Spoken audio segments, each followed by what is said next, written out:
We start with the premise that the widely shared beliefs in a society are: don't harm other people, respect their property, that part of nature that you transform and make valuable becomes yours, and a violation of these principles is an attempt to live at the expense of others and cannot be allowed. In a small village, this could work in a straightforward manner, where people all know each other. If you did something bad, everyone would learn about it, which would cause an immediate backfire, and you would have to make things right or become an outcast. What is relied on here is the reputation of someone, which describes their trustworthiness. Knowing the reputation of members of the society by memory is possible in a small village, but becomes quickly impossible as the society becomes larger. It also becomes more complex.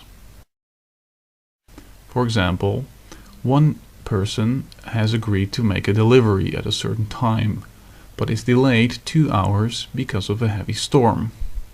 Who now owes what to whom?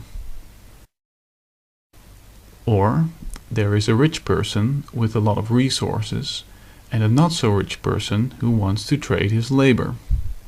How does the little guy know that he will be treated fairly?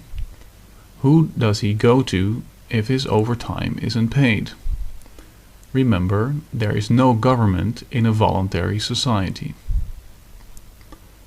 Luckily, we can foresee problems.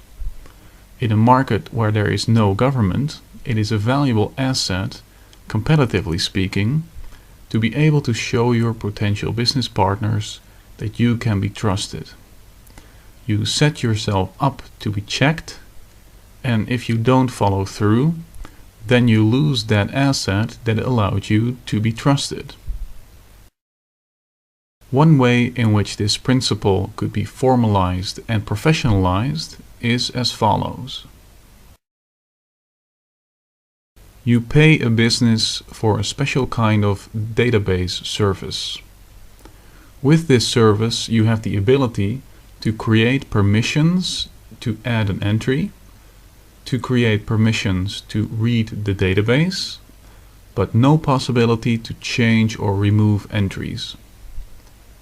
The next step is when you engage in a contract with someone that you agree on an arbitrator, who is also paid, who will interpret the actions of the parties according to the contract in case of a dispute.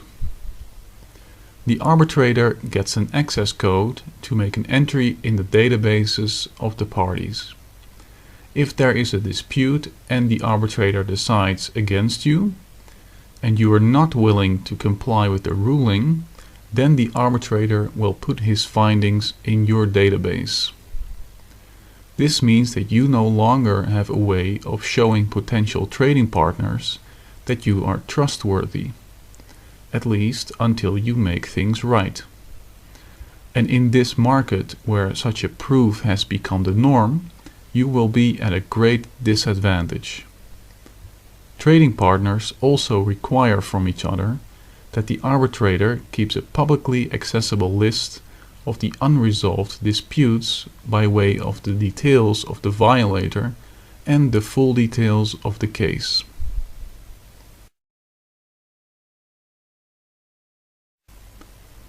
People can't just get a new record when they've done something bad, because a record that doesn't go back far is more a proof that someone is trying to hide something. In the same way, a record hosted by a provider that people can't verify is reliable is of little value. Personal records are very important, so providers have to make sure there are multiple online, offline and off-site backups, making them impervious to natural disasters and crime.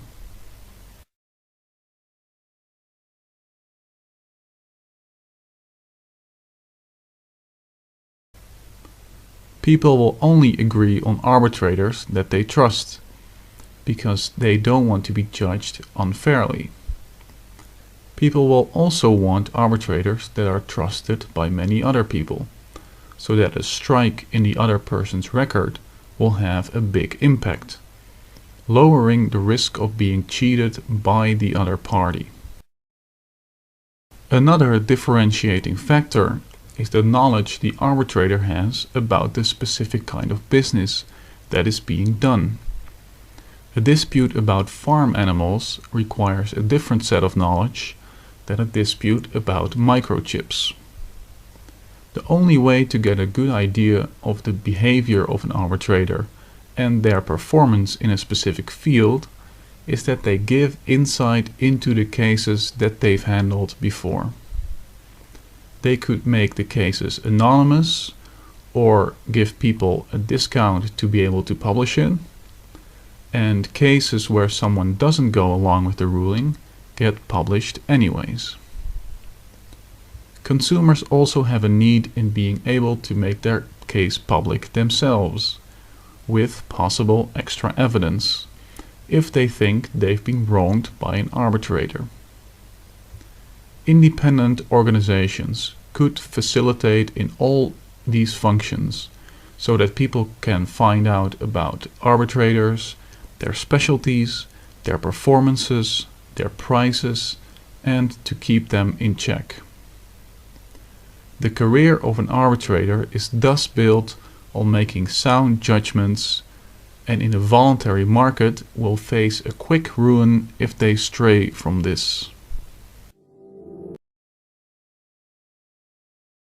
The above described system deals with persons and property, but only that property which is mutually recognized. Both parties can perceive to have benefit from a trade and at least temporarily agree on what property is whose and what limits of behavior exists. For example, before you go into a car showroom, you contract that the store and the goods there are not yours, and that you will pay for any accidental damages. So what happens when two people have a disagreement about property outside of contractual agreements? Suppose two businessmen want to do mining in the same area, but one of them is using an entrance with his equipment, and the other one wants to pass. Do they draw their guns? What is the solution? Who is actually right? In the same manner as before, these problems can be foreseen. And because they can be foreseen, we come to expect certain proofs and procedures to be adopted to handle the situation. Society at large does not want people to take property that does not rightfully belong to them. So in the case of land, to gain legitimacy in the public view in case of a conflict, you pay for an independent and trusted service of verifying and filing what you have done to the land and when.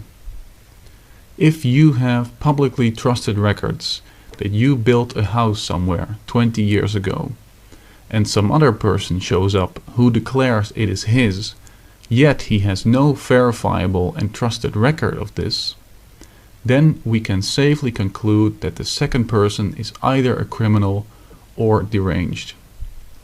A protection agency would in that case also be willing to draw arms if necessary to protect the legitimate owner. This is also to say that a protection agency cannot simply sell its services to any buyer in any way, because they too are scrutinized by the public. If they are viewed as being above the rules mercenaries, criminals, they become the opponent of the entire society, which has many more guns, resources, manpower, and are all cooperating. In the mining example, there is no clear criminal. This means that resorting to strong-arm tactics would be highly suspect.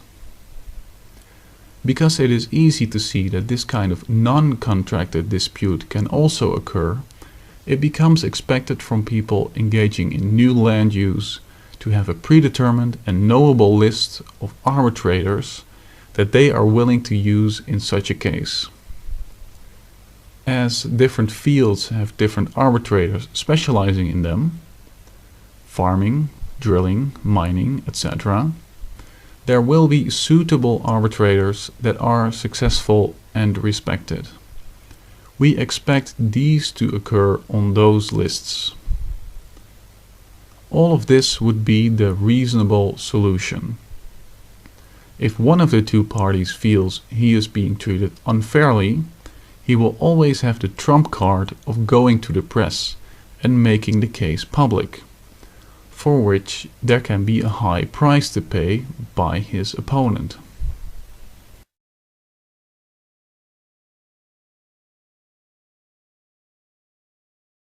How can you prove to a customer that a reputation record belongs to you? We foresee this problem, and it is of very high value to us, so we allow ourselves to be uniquely identifiable by our reputation provider, which becomes part of the service. The mechanism that has been explained is one way in which a voluntary society could function. Some situations may warrant a higher investment for an even lower risk.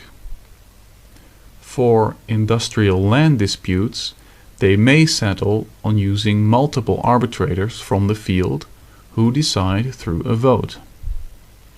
For contract disputes, people may want to use a tiered arbitration, meaning that the first arbitration step is cheaper and either party can decide to decline the verdict and go for the final, more precise and expensive procedure. It is also possible that the function of reputation service and arbitration is offered as one, and it could just as well become separated even further. We cannot know these things exactly, and what the market will come up with will most likely far exceed any of our current imaginations.